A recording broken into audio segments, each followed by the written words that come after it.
I do not lose friendships anymore, and I truly believe that you and me will never lose a friendship again following these methods. Everything in this video is going to be based around communication. Communication is the key to every relationship. It is the foundation to a healthy friendship, to a healthy partnership, to a healthy anything, business partnership, friendship, boyfriend. Communication is the key. And the reason that is if two people always have good intention for each other, nothing can break it apart except for bad intention or miscommunication. So let me tell you 3 stories of friendships I have saved that were on the brink of crumbling. They were going to be done. These were my best friends in every situation. And this is how I saved them. Whereas in the past, it would have crumbled. By the way, I always wear strapless tops, so just know there is a top on. You might not be able to see it, but there's a top on, okay? All right, so friendship number 1. My friend came to visit me in New York. Especially when I know a friend is not ballin', I like to cover for them. I want them to know they are safe. They don't have to worry about money. Not with me, we're good. Now, that's only with my best friends. I'm not meeting a stranger and paying for their meal. But when my friend came to me, I knew she was struggling, and so she came to New York. I didn't tell her I was gonna pay for everything, but when she came to New York, I got the meals, I got the taxis, I covered it all. Literally it all. And by the end, I think she was there for 3 or 4 nights. And I have learned about myself, I cannot have people in my space. Like, get the freak out. I am done with you after one day. I am just that type of person. I need my space. It's been a learning lesson for me. I've learned time and time again, there is no one who is an exception to this rule. Maybe a future husband, hopefully a future husband, but no friend has stood to be an exception to the rule. So anyways, my friend comes, she stays for multiple nights. I cover everything. And at the end, she was talking about how stressed she was about getting a taxi to the airport. And I was already frustrated with her, but that hurt me so bad that I provided so much to relieve her of not having to worry, which was a gift on my part. I didn't tell her I was going to. And so I'm like, why did you come to see me if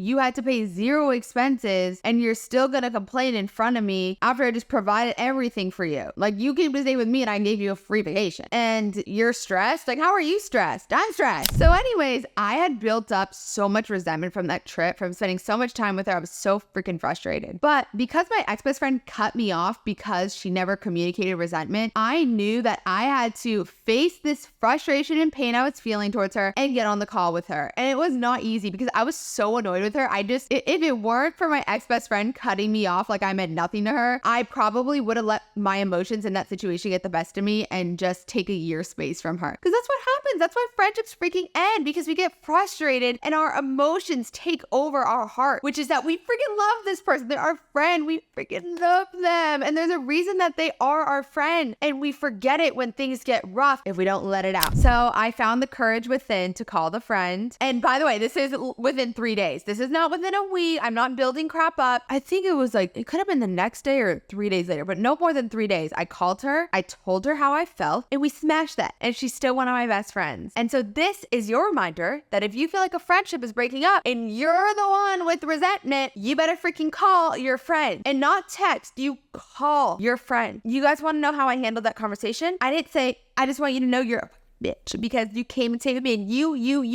No. I said, hi, I just want you to know, first, all the good things. I love you so much. I'm so glad I got to see you. It was so fun seeing you. It was so fun spending time with you. Thanks for coming out here. But I just want you to know that it really hurt my feelings because I wanted love. I wanted to support you. I wanted to be a good friend to you. And so at the end, when I'm in a situation where I'm also not balling like that to just be covering everything I did for you, nice steakhouse restaurants, transportation everywhere, and you're stressed when I, at the end, also feel like I spent a lot on this trip, it just really hurt me. And that's where you have to speak from when you are having problems in any relationship is love. I feel hurt because I love you. Not you did this and you did that and I'm this. No, it's I love you so much and it hurt me. And then she said, oh my gosh, I'm so sorry. I was so stressed. I didn't even realize that I wasn't thanking you and I wasn't grateful, but I am so grateful. And that was it. We just love each other so much. And it was just that hard moment. That is what makes a friendship strong. You get over that hill by facing it together and you smash that shit and it makes you guys stronger because you're like, we can get through this. So what'd you get from that story? Communicate even when it's hard. So with my next friend, she is also one of my longtime best friends. I've known her for 8+ years. We went to college together. We've been through so much together and she is a hard worker. She knows I'm a hard worker too. We both are very work centered. We both have very big dreams and we know that about each other. And she had a break before she had to go back to to another obligation for work, which she doesn't get many of those breaks. But meanwhile, I'm still in my hustle grinding mode. So she reaches out and she's like, hey, I'd love to come visit you in New York. And I told her on the phone, I'm so sorry, but I don't know if I can put 3-4 days aside right now. I'm just so busy. And she was like, I totally understand. That is no problem at all. And then a few days later, my other friend reaches out and she's like, hey, I'd love to visit. And I'm like, hey, my other BFF wants to visit too. They don't know each other, but they both know that they're both my best friends and they've known about each other for years, but they just have never met because they are in completely different circles of my life. So when my other friend reaches out and she's like, hey, I want to visit, I was like, oh, let me ask this friend if she wants to visit too. And maybe we can all do dinners and big things together, but that way I can still work throughout the day and you guys can do more touristy things. So I asked my friend who's the super hustler, hey, would you want to plan this trip with my other friend too? And we can make this a trip where I can get my work done, but we can also see each other. And she was like, no, I don't really think I want to do that. And I was like, okay, sounds good. No worries. And I told my other friend, sorry, she doesn't want to. We'll figure something else out. So then I go back to my hometown where my hustler friend is at. And I'm like, hey, want to hang out? And she's like, no, like being so dismissive. I'm like, all right, like weird. And so what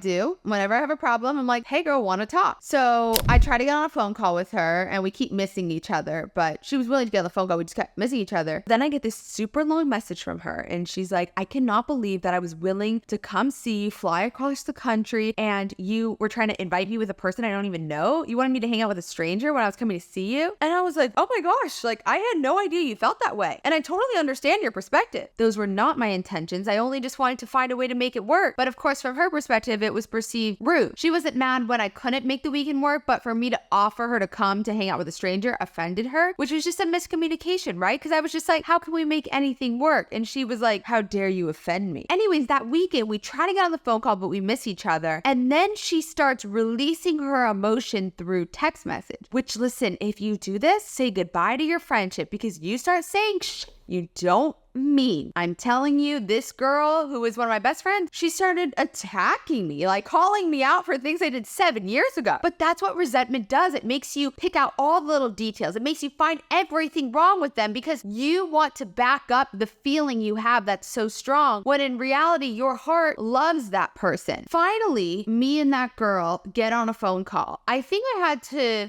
like multiple times say I'll respond over a call because I don't do the text message stuff. I was like, call me back. And I think she was like, I need a week or something. Anyways, we got on the phone, we saw eye to eye, and we smashed it. But that wouldn't have ever happened if we stayed over text. And that's how friendships end. When you're not communicating out of love. I think about some of the friendships I've lost and I'm like, for what? For nothing. For bad communication. We always had good intention for each other. And when two people have good intention for each other, there's no reason for it to end. But it ends because of little things like this. Because I loved my friend so much, I was trying to make it work. And she loved me so much, she was upset that I was trying to make it work with someone she didn't know. Just a miscommunication. And so a lot of your problems in friendships start from one little miscommunication that then builds up into resentment. So make sure you get on that phone call. And the lesson in this is that if someone is trying to communicate with you over text, no matter what, you say, until we're on a phone call, we're not talking. Trust me on this one. And now let's go to story number 3. Story number 3 is a recent one. She's been my friend forever. I love this girl with my whole heart. And I get a text from her out of nowhere. And she's like, I am so heartbroken. I can't believe you. You've ignored me. You haven't been there for me. I can't do this anymore. And I'm heartbroken over it. And I'm like, what? I had no idea what was going on. Literally zero clue. I open our messages and I haven't responded to the last 4. Just fully ignored. They were just like little talk. But I have been so busy. I literally didn't notice. Like this girl means the world to me. I never would have intentionally ignored her. And we get on a phone call and I explain to her, I'm so sorry. You have every right to be upset. I did not mean to do that. I just been so busy. It's not personal. I'm doing it to everyone. And she was like, I just need a second to get my emotions back together, but I hear you and it's okay. And then I went to my other messages and I had ignored 5 more of my best friends. So another thing is that a lot of times we take things personally, which there's no excuse. That is not me being a good friend. I need to step up as a friend. And literally even yesterday, I'm like, I still suck. Like I don't even realize how bad I suck at at responding. But my experience with her made me have to check that about myself. I need to improve that side of myself. It's a side of myself I have to work on, just like some people have to work on other sides of themselves. But as a friend, I need to work on how quickly I respond to people, because it isn't fair if you're one of my best friends for you to be like, hello, bitch.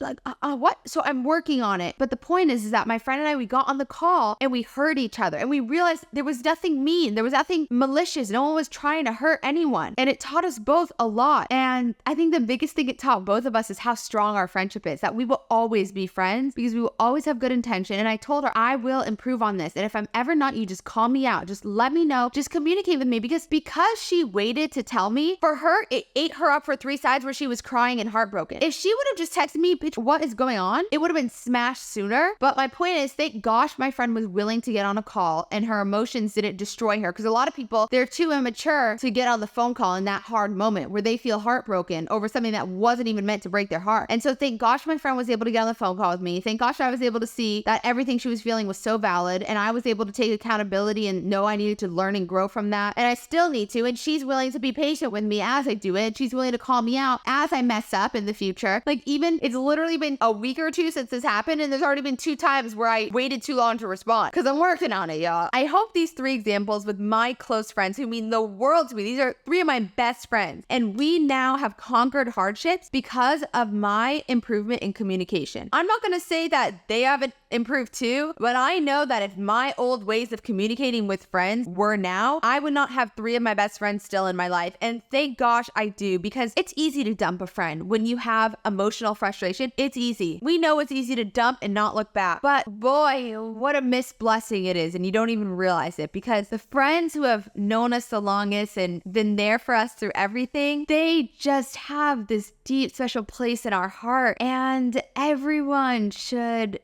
and nobody should lose a friendship to a miscommunication. So I hope this video helps you to get on the freaking phone the next time there's any problem in any one of your relationships. And don't forget, when you're on that phone call, to speak with love. As long as you know in your gut there was only good intention, all we have to solve is the bad communication. We have to speak through love, knowing there wasn't meant to be hurt. I love you girls so much. All I ask from you girls is to tell me that you are here and you are being impacted, because that is all I want. And engagement makes me feel like I am in this with you guys and not alone in my New York City studio apartment, okay? I love you girls so much, and I hope this video makes a difference in your life and saves at least one of your friendships in the future. Love you, love you, love you.